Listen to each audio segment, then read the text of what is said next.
Yeah, so I'm here to talk about the climate and how a smarter electric grid is going to help accelerate the transition to a lower carbon energy source. But before I do that, I want to talk about a very different type of smart infrastructure, one that has, I think, a lot of lessons for how the smart grid can evolve. And that is, you probably heard for decades people talking about smart highways. The idea is you'd put sensors in the roadways that could measure traffic conditions, have some way to communicate with cars and drivers to better manage traffic to avoid congestion. So great idea, right? Everyone can get on board with that. But it really hasn't happened. I mean, people have talked about it for decades. It's happened in small ways. But when you think about it, I mean, roads were developed over decades. They're vast, and trillions of dollars were spent on them. So retrofitting them with sensors throughout the network is just too hard a task. It just is not happening. The thing that did happen quickly, we all know about, was smartphones got developed quickly, adopted quickly. And once we had millions of smartphones riding around in people's cars with them, running navigation applications, knowing their location and speed and ability to transmit that up to the network, we suddenly get real-time traffic throughout the entire traffic network. So this is the really important point I want to make here is that intelligence at the edge of a network, in this case a traffic network, with the right data, the right intelligence, can give you visibility in terms of the entire network. That is the key point of my entire talk here. But there's actually one more part of this, and where having intelligence at the edge of the network has surprising advantages, and that is the same devices that are giving you visibility of the network can also interact with the users of the network. In this case, navigation systems running on your phones, helping you avoid congestion and so on. So, beautiful thing. And look, I think you all know that smartphones were not developed to be network grid sensors for traffic networks. They were developed for having consumer-facing applications on mobile phones. So it allowed us to go from paper maps to static maps that happened some years ago to real-time applications running on your phone. So that is a backdrop. So how does this apply to the smart electric grid? Well, you probably heard that there's something called a smart meter. And in fact, myself and my colleagues I work with, we previously worked in the smart phone world. We thought the same thing. So we thought, this is about 10 years ago, we started to work in the energy space. We thought, we could just write software for smart meters. We used to write software for smartphones, same thing would apply. We quickly found out that smart meters were not like smartphones, unfortunately. So just to continue with my analogy, imagine if the way your phone worked is it would collect your location data every 15 minutes, batch it up into batches of a couple hours, send it to your phone company 4 hours later, who could make it available to your navigation application the next day. Okay, so what would the navigation app on your phone be? It would be a static map that couldn't even tell you where you are right now. It could tell you where you were yesterday, but I don't think you would use that, would you? So it's not very useful. So look, what I just described is exactly how existing smart meters work. They collect 15-minute interval data of your energy. They send it to your utility 4 hours later, who makes it available applications. So did they achieve consumer success? No, they did not. In fact, they actually have kind of a bad reputation, and we're now trying to dig out of that bad reputation that smart meters failed from a consumer experience. And look, I mean, they didn't completely fail. It allowed the utilities to not have to send trucks around the neighborhood to get electric bills.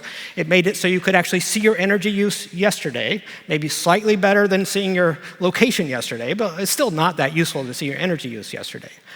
But something's happened. In fact, I brought along with me one of my favorite things, which I know looks like it's boring. It's a utility meter. How could a utility meter be your favorite thing?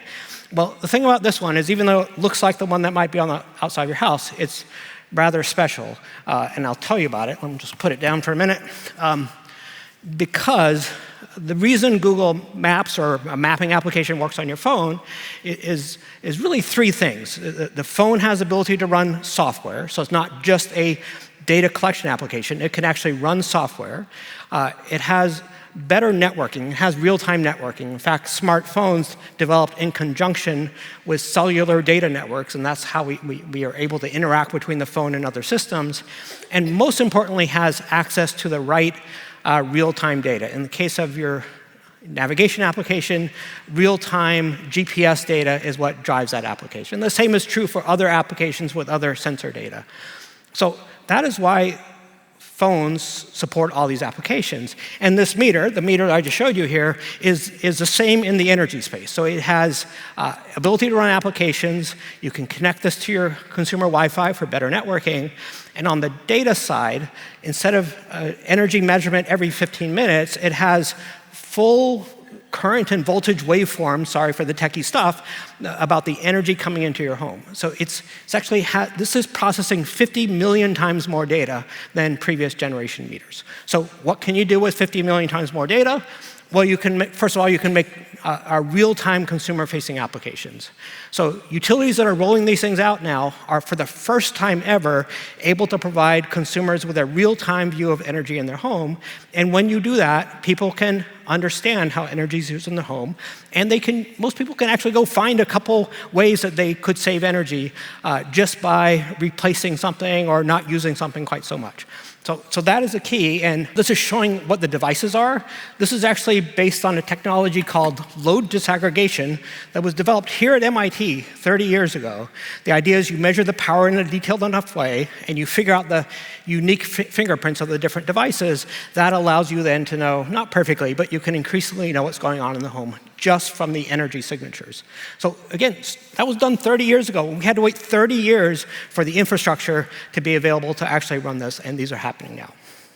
Now, let me just zoom out from just the consumer-facing part. I mean, we were first looking at this from the consumer part, but the really interesting thing about these smart meters, or meters in general, is there's one on every single home, is an important point. In fact, it's pretty much the only thing that's at every single home at the intersection of the grid on one side and energy use on the other side. And we can use these capabilities that I was just showing you, high-resolution data, edge computing, real-time networking, to see inside the home. Well, it turns out we can see the other direction. We can see what the grid is doing from the edge. And that means if there's faults and failures, so if vegetation hits a power line or if arcing happens on a transformer or something like that, if it disrupts the voltage signals even a tiny bit, it shows up at the meter. And if we see that from one meter, we can't really tell what's happening. But if you see it from all meters simultaneously, you can triangulate where these problems are happening. And furthermore, we can know the entire power flow of the grid, right? Because if we know the power flow at every endpoint, and if we know how they're connected in a network, the grid is a network basically, by the way. If we know how the network is connected, which we can figure out from the data, we can actually go and figure out the power flow through the entire grid just from the edge. So, and people ask me, like, how far up can you see? Well, it turns out you can see all the way up. This is showing a little movie of strain on the grid across the entire US based on just data from about 10,000 meters. And from that, and this was during, there was a transmission line failure on the East Coast, you can see that from the edge all the way up the grid. So, as utilities are now rolling out exactly the meter I just showed you, they're rolling it out into millions of homes. And when this gets to be in every home, this picture will fill out in complete detail, all the way from the top, all the way down to the wire between the pole on your street and coming into your home, because we see everything upstream of the meters. So look, okay, back to the climate. Why does any of this matter from a climate perspective? Well, I think you all know that energy is about 70% of greenhouse gas emissions, and the pathways become super clear there, which is electrify as many things as we can, and then switch to low-carbon energy sources for the electric grid. And look, it's called the energy transition. It was first driven by climate policy, which is a little shaky right now, especially here in the US. But the really good news, and I think you've been hearing this throughout the conference, is there's been a tipping point in the market. It is now the case that electric cars are better than gas cars in almost all ways. Heat pumps and induction stoves and other electric appliances are better than burning stuff in your home, especially if you care about your health. And on the generation side, wind and solar are now the cheapest forms of electricity by far. So this is going to happen independent of policy goals because it's better and it's cheaper. The market's going to take over. So it's pretty inevitable. The question is, will it happen fast enough? And one thing that's slowing it down is this thing in between called the electric grid. And just to be clear, the electric grid has a very tough task. It has to exactly match supply and demand across a vast network in real time on a second-by-second basis. And it mainly does this based on technology developed over a century ago. It's actually pretty amazing that it works. But its job is getting harder with more EVs, more AI data centers. The loads are getting tougher. And even though I told you wind and solar are the cheapest forms of electricity, they do have kind of an obvious problem, which you can't control the timing of when the resource is available. So if the grid itself can know in detail the power flow throughout the grid, can have influence on how end uses is happening, we can better match supply and demand. And look, obviously, batteries are going to play a part of this, but even batteries, you want to have good decisions about when to charge and discharge the batteries. So again, a smarter grid is going to help this. And now, back to my analogy with smart highways. People have been talking about smart grids for decades, but it's had the same problem. How do you retrofit an existing network, the grid, that took decades to develop, cost trillions of dollars, and is vast? Putting sensors throughout the grid is just taking forever. You can't do it.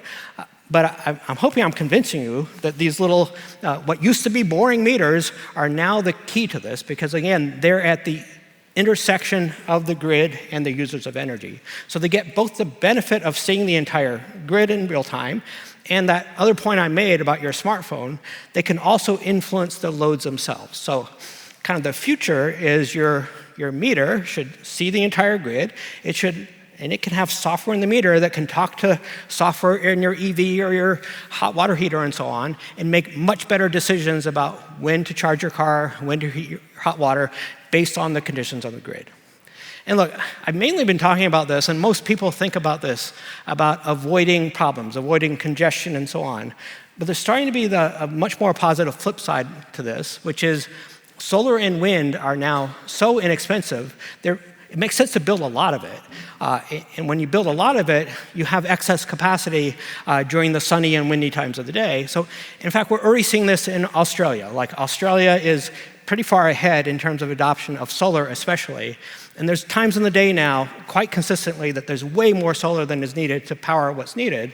And it was just announced like a week or two ago that the utilities in some of the parts of Australia are going to start to offer free electricity, for 3 hours a day, every single day, in order to encourage demand to shift to this places when there's plenty of capacity.